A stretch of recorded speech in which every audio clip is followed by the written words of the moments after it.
Hi everyone, welcome to my new little vlog. Right before us on the table, I've got a shirt template. I draped, I'm sure some of you are aware, I actually am quite unique in I drape all of my clients, the shirts and waistcoats, tailored waistcoats. So here before us, I've actually draped on my client a shirt, so you can see a front and a back. And now I'm going to just transfer this onto pattern paper. And then I'll start to square things off and true things up, as we say in the trade. So I'll just quickly show you, this is my front. I've already made a pattern for the front now, for the front shirt, and I'll cut that out once I've cut the back out onto the mock-up fabric. So here before us now, we've got the back. So you can see the back in its full glory. Now, before I trace around it, I just want to just explain a couple of things. You can see this is a dart. I've actually pinned a dart out on him because he wants it quite shaped on the back, and I always like a clean finish on the back. I don't like any bagginess on the back, so I always put a dart in. Now traditional shirt makers, they won't put a dart in because it can affect the plaids, stripes and checks, can misalign sometimes, and I'll usually take it out on the side seam.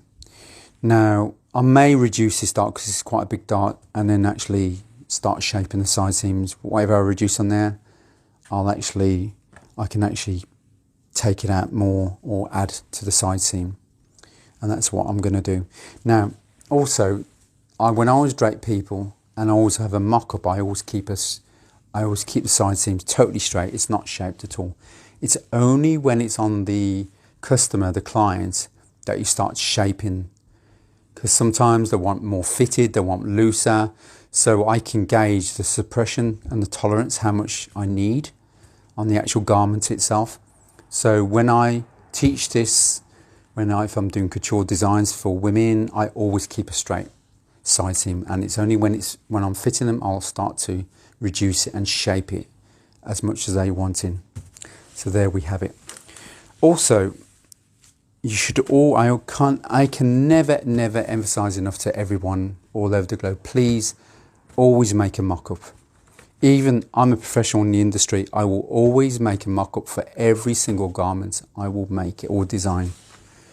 It's the fittings that will create the perfect master pattern for you. You can be the best pattern cutter in the world, but you've got to have fittings, and every house will have fittings for their new designs or whatever. So always have fittings in the cheap fabric, a plain, you can see here, it's a plain cheap 50p a metre cotton fabric.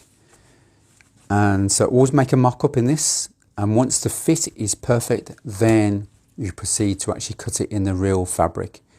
Now also if you're doing dresses with sleeves and dresses with collars, or any shirts that have sleeves and collars in anyway, always have fittings without the collars and the sleeves. You've got to get the balance and the fit of the shirt right. So you can check the depth of the armhole, if it's too low, too high, if the side seams are fine, if the shoulder line is the exact right angle, the neckline's fine. Once that is perfect, then you can put your collars on and your sleeves on, and you won't have a headache. So that's a little tip for you, everyone. Now I'm just going to trace around here, so I'm just going to give you a little glimpse of how do I do things. So I've just draped this on the client, and I'm going to use my Sharpie so you can see it on video, on camera. So what I'll do now, I will just I'm just going to draw. Now we've got to square things off and true things off, we call it in the trade. Make sure everything is accurate, squared off nicely. So I'm just going to get my ruler and just draw a line straight down. And then I'm going to put my centre back level with that now. And just so I know that's going to be all squared nicely once I start squaring things off. That's fine. And what I'll do is now, I'll just put whatever you got at hand. Put some scissors so it doesn't move. You know, you can put a can of beans on if you want to, whatever you got at hand. And I'm just going to trace around here now.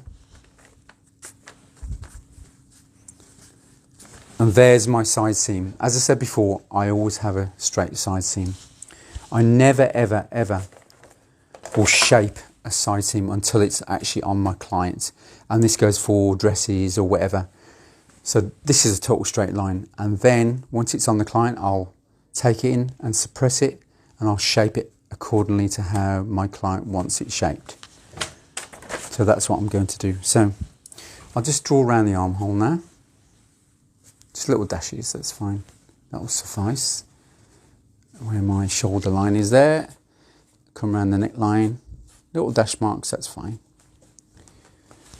Now, what I'm going to do next now is I'll just mark in my, provisionally just mark in my side seam there now. And I'll take this off now. And what I do is, I will, before I do anything else, I've got too much on my table. I've got my little handy tracing wheel, and I'm just going to mark where my waistline, because I actually marked the waistline on my client, so I'll mark the waistline where it actually is there, and where it finishes at the top here, where my dart's going to finish. Now I always draw, you'll see darts will finish so many inches above. I never like that, because you'll get a little titty, what they call a little titty, a little bubble. So I always taper my dart, what we call dart legs, and I taper it to nothing right on the hem, and you get a beautiful streamlined line, and it's better than having it finish and you get this little bubble appearance. I don't like that. So I'm just going to take that off now, and what I'll do is, because I want to square, I want to make sure everything's aligned and everything's parallel, because when you're draping sometimes it's not parallel, and fabric's malleable, it stretches, it shrinks or whatever. So I'm going to mark my dart, the middle of my dart, to the edge of my centre back, and that is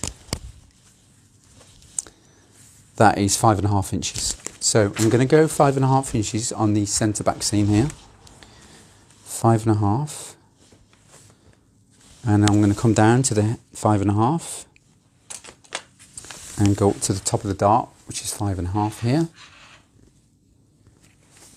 And then I'm going to draw a line from the top of the dart right down. Now I know this line is totally parallel to the centre back line.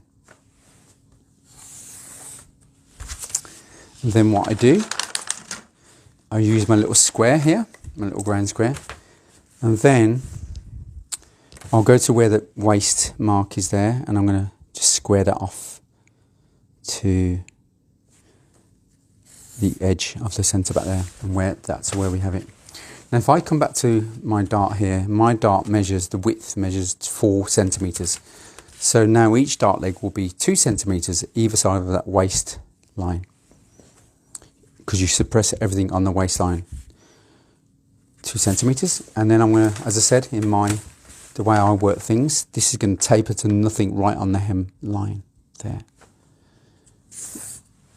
And then pivot that round there, and then I'll finish it at the top of the dart there, and there we have it. Our dart's in, and the dart is running parallel to the centre back line, which is good. Now, I need to check a few things. Now, I've measured my clients, so I've got all his measurements on here. I printed it off, his measurements. So I've got his neck, his chest, his upper chest.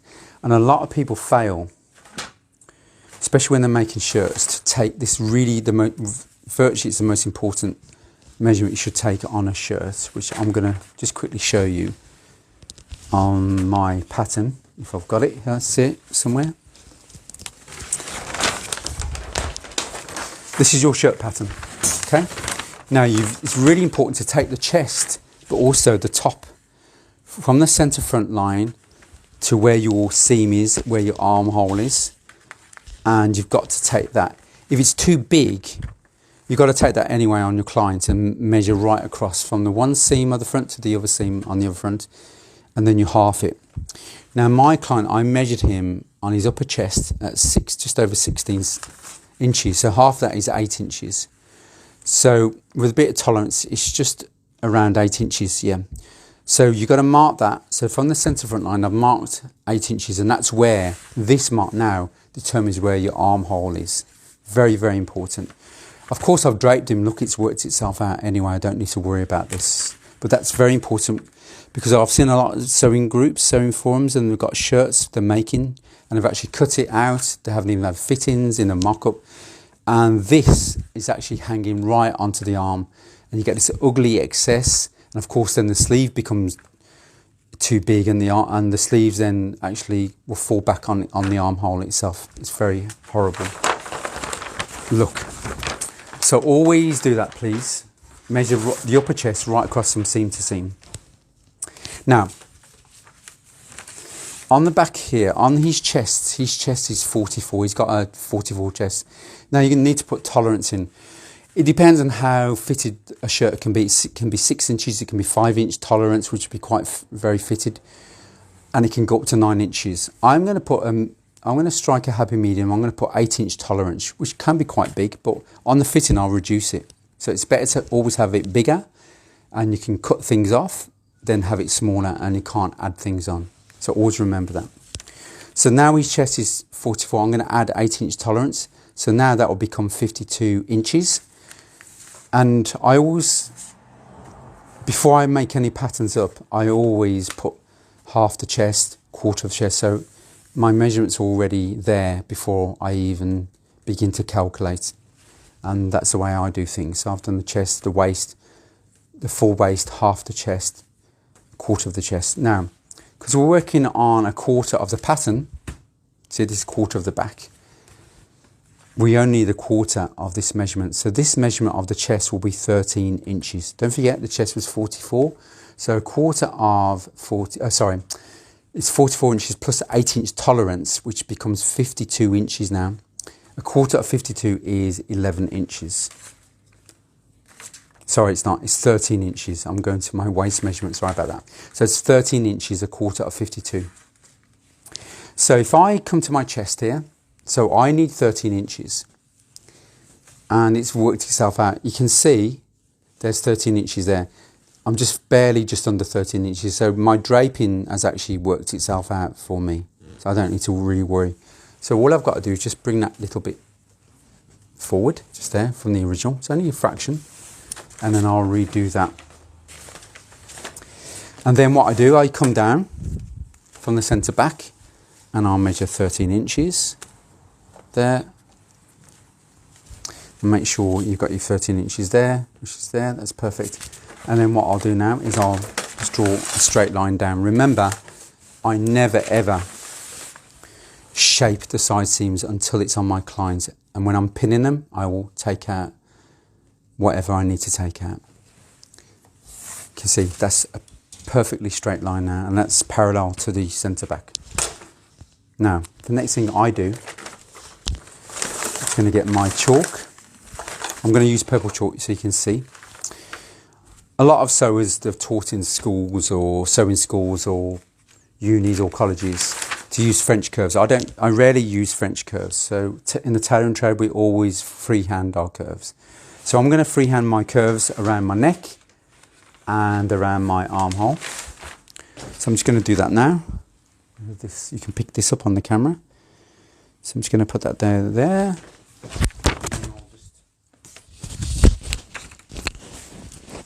All my microphones come out, sorry about that. So then I'm just going to go around the armhole.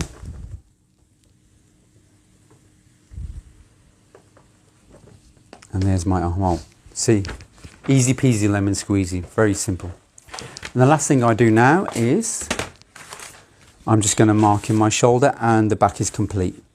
So I've draped him, and now it's taken just a few minutes, well, because I've explained things to you, so it's taken a lot longer, but it would barely take a few minutes. And now the last thing to do is my towel hem. So I'm just going to just chalk mark around this provisional towel hem. We may have to lower it. We may have to just higher it a little bit or give it a little bit better shape when I can see it on him. And there we have it. So I'm just going to cut this out now, and my back really will be complete. So I'm just going to cut this out now. Now, before I cut things out here, I always forget, because sometimes I'll add seam allowances when I'm actually cutting the fabric out. I'm going to add my seam allowances on. So usually it's about 1 centimetre seam allowance. And then, so I'll just add my 1 seam allowance. Sometimes I'll actually cut it when I've cut it on the fabric.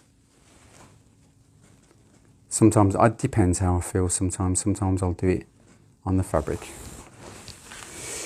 and then I'll do that on the armhole, and I'll do it on the shoulder, and that's it. And there we have it. So I'm going to carry on cutting it out. I don't want to bore you with me cutting around the pattern, but I've given you a little glimpse into how I do things for bespoke tailored shirts and my way of draping and then cutting it out afterwards. So on that note, everyone, I will see you hopefully shortly on my next vlog, and you'll see how I develop this shirt. So ciao for now.